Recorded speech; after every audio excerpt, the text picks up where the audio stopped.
guys, welcome back. So today's video is going to be Daisy's 1 year or 12-month update for her and my 12-month postpartum update. I don't have that much to share with you guys, actually. I feel like the first 12 months of a baby's life, you're like, they're doing things, new things all the time. Oh, she's crawling. Oh, she's sitting up by herself. Oh, she's this big now. Oh my gosh, she's gained 6 pounds, or she's doubled her birth weight, or, you know, oh, they're learning to eat salads. Every month there's something huge, some big developmental milestone, something huge. Well, in month 10, my daughter started walking. You know, oh, she got her first teeth. It's like, yeah, they've got teeth. Like, that's not that exciting. So let's just get into the stats first. I think you'll find this will be one of my shorter videos, and I haven't decided at what frequency I'm going to keep putting these out. I think monthly might be a bit much because there really isn't that much to update you on, even in months 11 through 12.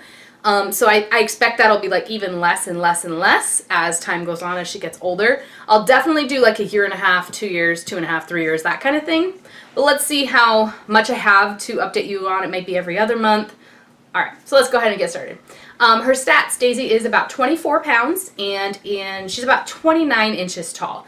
I can say tall now instead of long because she is standing, she is walking. She was walking in 10 to 11 months, so I don't feel like that was like a huge development I needed to update you on. Sorry. Let's see. She is still in size 4 Pampers Swaddler diapers.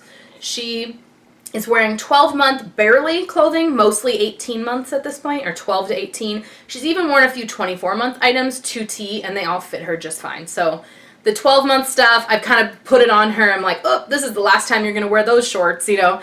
Or, oh, that's the last time you're going to wear those pajamas. Like, as soon as she's done wearing them, I wash them and I put them in a tub to be stored. So I think the 12 months, by the time you see the next update, we're going to be done with 12-month clothing. It's also saying more other words. Lately, she's been saying duck or quack, like kind of like quack, quack when she sees a duck.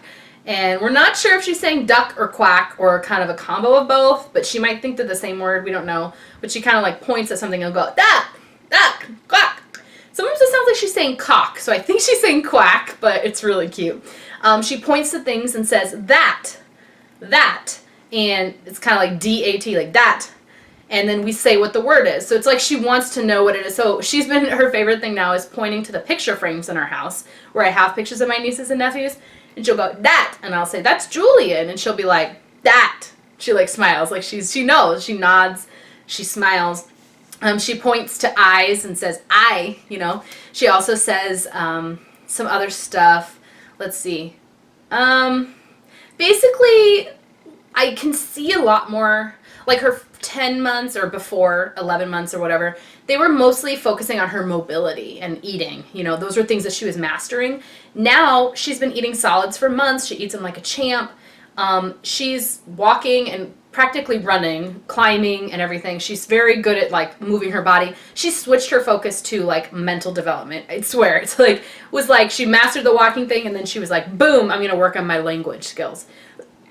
Which is great. I mean, that's what the doctor wanted to see her be able to say like 3 or 4 words by a year, so she's there now. And she is also seeing recognition. Like, I'm seeing her more involved in reading books and looking at the pictures, and I think this is the time when they're really soaking in those words. She may not be saying them yet, but I know she understands me. And that kind of gets me into my next topic, discipline. Our baby is a little naughty. She is so cute, so well behaved. She's really just in that stage where she's understanding and testing her boundaries, knowing the limits and knowing what she can and can't not get away with.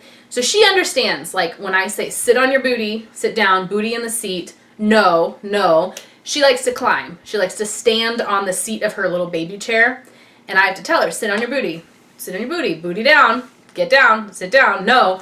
I'll tell her 3 or 4 times and then she will sit down. She knows, but here's the thing. She'll do this. And she'll touch the projector screen of our TV, which is like my husband's like prized possession. You know, he loves our TV. She'll go like this and then go. And you're like, no, no, stop it. We don't touch that. No, you know, don't do that. And then you're like, do you want timeout? And she goes. Like, she looks like she really likes timeout for some reason. She's weird. And then when we're on our way to go pick her up, you know, we're walking across the living room to get the baby and put her in timeout, she starts doing this. Watch. Like, she really goes to town doing whatever it is that's naughty. It's like almost hilarious. Like, it makes you want to laugh because she knows it's bad. And then she just goes in a frenzy doing it because she knows she's going to not be, I don't know. It's really cute, but funny. So we have started timeout, and she's taken to it pretty well. She doesn't like it, but we stand with her in the corner in silence. We don't allow any toys. We don't talk to her. We don't make eye contact. I don't even let her touch the walls because she used to be like standing next to the wall and she would just be like, and like touch the texture. She'd pull my hair. So I turn her, I hold her, turn her away from my body, but she can't reach the wall. Turn off any noise in the background. If the TV's on, I turn it off. I want her to be bored and hate it, right? And so sometimes she'll fuss, but a lot of times she's just kind of like looking around and I'm like, time out. And she's like, and she just sits there. And then I say, okay, you know, and my husband says like, all right, I love you. You make better decisions now. Timeout is over. Don't do that again or whatever. And make better choices. It's so cute when he says it. He's such a good daddy. He's the first one who put her in timeout. And I was like, but our pediatrician told us to. They said every year old they are, that's how many minutes they can be in timeout. So we only put her in there for a minute. Honestly, I don't count. It could even be less than a minute, but it does the trick. Gets her to stop what she's doing. She understands. Let's just say she goes back to it. The 2 things she gets timeout for pretty consistently, or 3, climbing and like standing on things she shouldn't be, touching that projector screen, and 3, pulling the computer cords from the back of my husband's monitor. He has his monitor in front of his seat at the couch. Just when like we don't have company, that's how he likes it. And she'll come and pull up the cords. And then she looks at you and then you go, no. She grabs the mouse, the keyboard, anything she can reach, and then you have to put her in timeout. She doesn't understand that she can't do it. So anyway, that's pretty entertaining, to say the least. So let's talk about sleep. Sleep training was so effective, guys. We started April 29th. That was the first night. Let her cry it out. It sucked. There were some nights where she cried for an hour and 15 minutes, 45 minutes to go down. By night 3, though, she slept through the night. I stopped nursing her April 29th throughout the middle of the night. She has not woken up in the middle of the night to nurse since. She'll wake up, and a couple of times since like the beginning of May, she'll wake up like at 3:30 and she'll cry, and then she puts herself back to sleep. I mean, I don't even go in there anymore when she cries. Too bad, it's not time to get up yet. And she sleeps. I have been getting 7 to 9 hours of sleep a night out of her in one stretch. I mean, myself getting that. She sleeps longer. But like, I'll sleep 9 to 5 a lot of the time, or 9:30 to 5:30. And that's pretty common now, straight. It is lovely. Oh my gosh, best decision we ever made. Why didn't I sleep train sooner? Please, when I have another baby, remind me that I need to sleep train this kid because, life-changing, game-changing. I'm a different person. I am nicer. I am like a better wife. I'm a better mommy when I'm well rested. I feel better. I'm healthier. I feel great. So if you haven't made the jump to sleep training your baby or toddler, seriously, sorry, I just knocked that. You need to do it. It is worth it. It sucked. There was a good week there where I cried when she cried, but my husband and I were like, no, this needs to happen. Our pediatrician told us, do it. Go back in there, calm her, tell her she's okay, and then walk out. And we did that, and it worked. Another thing that we started with bedtime is she has a baby doll. We call her Allie because the tag says baby alive. And I read it and I thought it said baby Allie. And then I realized my thumb was over the V and the E of alive. So now it's a joke with us. We call her baby Allie. But baby Allie goes to bed with her every night. And she loves her baby doll. We lay her down in her crib, fully awake, but like groggy. And then she cuddles with her little baby and she sleeps. And when she wakes up, she has her baby with her. It's so sweet. She plays with her throughout the day too. We have a baby doll stroller. We put her in a grocery cart. I sometimes dress her in Daisy's clothes and she thinks it's really funny. She carries her around. And that baby doll has made separation anxiety so much easier. It's like she's never alone when she has her baby. And that really helped us. So if you guys have a toddler that's like suffering with separation anxiety, some kids, like when they're older, have imaginary friends. Our kid has a baby doll, and I am down with that. We had a Lovey. It was like a little blanket that had like a flower on it that she carried around. No. As soon as we started the baby doll, haven't gone back. It's awesome. Our pediatrician told us she can sleep in the crib with things now. And she can have like that is healthy for her to have something, because when we leave, we just say goodnight and we walk out. That's it. Okay, so last topic I want to talk about is breastfeeding and weaning. We have started the process of weaning. On her birthday, May 23rd, I gave her her first cow's milk. She drank it, loved it. I was like, then she had diarrhea for a couple of days, which, you know, is not ideal, but let's be real, like, her diet changed a lot. You know, I didn't wean her. Like, she's still nursing 3 to 6 times a day, but I do not pump during my work day anymore. So prior to March 20th on my business trip, when I went to Boston, I pumped 3 times every work shift, like 8, 10, and 2 p.m. every day. And then I dropped it down after my business trip. March 22nd, I think it was, I pumped twice a work day. And then I stopped feeding her in the middle of the night, which was like 3, 4, or 5 times of feeding in the middle of the night, April 29th. May 7th, I got it down to 1 pumping session every work day.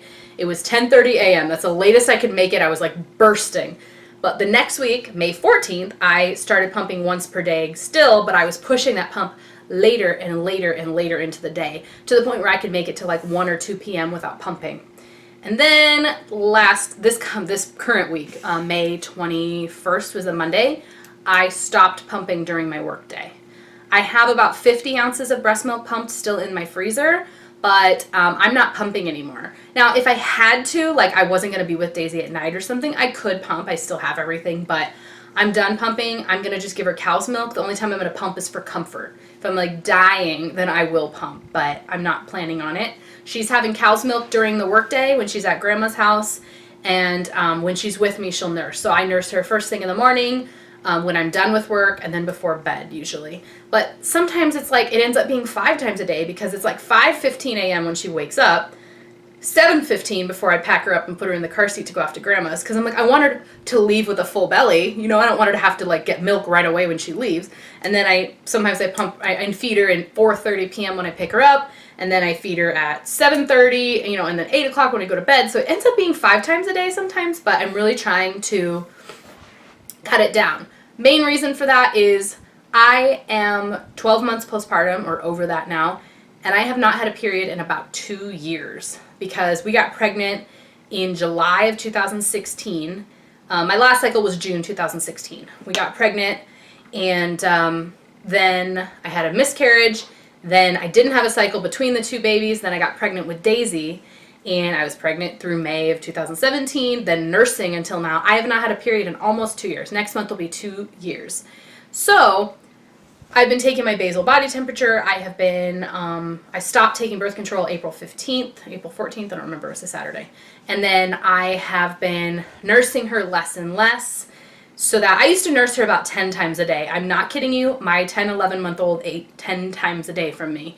And now she eats 3 to 5 times a day from me. And then she's having cow's milk during the day. So I anticipate my cycle is going to come back, because we do want to start trying for baby number 2. Let me say, we are already trying for baby number 2, but I know that it might take a while, because it's really hard to track. I am taking my basal body temperature, I'm tracking my cervical mucus, I'm, paying attention to my body and the signs, but given that I was on the birth control pill and I don't have a cycle to go by, I am testing regularly. I do have OPKs, but I'm not real worried about my fertility at this point, because for Daisy, for our first pregnancy, which we lost, I got pregnant on the first month we tried. And then with Daisy, we got pregnant without trying. Like, it was 6 weeks after I had a miscarriage, I was pregnant again.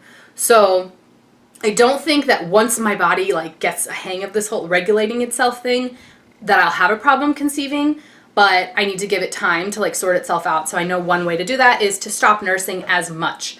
I do have a plan that by the time she's like 13 months, maybe 14 months at the latest, I want her to be completely weaned, so that we can start working on having a second baby. If I got pregnant right now, which, swear it, I took a pregnancy test this morning, it was negative. Again, I'm not pregnant, but if we got pregnant right now, our kids would be 18 or 19 months apart, which is a little bit close, but it's okay. Like, our goal is around now to like 2 years. So we are trying. Just thought I'd put that out there. I don't know when it's going to happen, guys. It could take a long time, but I'm not real worried about it now, because like I said, I know my body needs to figure itself out. So that is my 12-month update for Daisy and my 1-year postpartum update. Let me know if you guys have any specific questions down below in the comments, any questions for a Q&A video. If I get enough, I'll definitely do a Q&A video. I haven't done one since I was a mom, so I feel like there's a lot to ask, but nobody asked. So hope you guys enjoyed watching this video. Don't forget to subscribe if you haven't already, and I'll talk to you guys later. Bye.